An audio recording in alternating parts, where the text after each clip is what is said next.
కూడబెట్టడం. మనిషి తనకి ఊహ తెలిసినప్పటి నుండి కూడబెట్టడం ఆరంభిస్తాడు. కూడబెడుతూ ఉంటారు ఆహారాన్ని, ధనాన్ని, సంపదలని. తన కోసమే కాదు, తన కుటుంబం కోసం, తన భార్య కోసం, తన సంతానం కోసం, సంతానం కోసం కూడా కూడబెడతారు.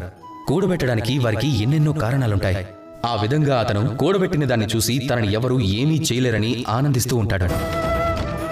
తను మర్చిపోయేది ఒక ప్రధానమైన విషయం, ఒక మహత్తరమైన సత్యం మాత్రమే. అదేమిటంటే తను ఈ లోకంలోకి ఉత్త చేతులతో వచ్చాడు, వెళ్ళేటప్పుడు ఉత్త చేతులతోనే వెళ్తాడు అన్నది.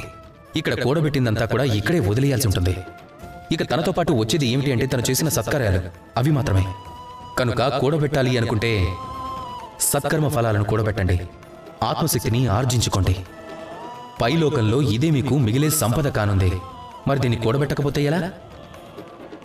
నాతో కలిసి అందరూ ప్రేమగా పలకండి, రాధాకృష్ణ.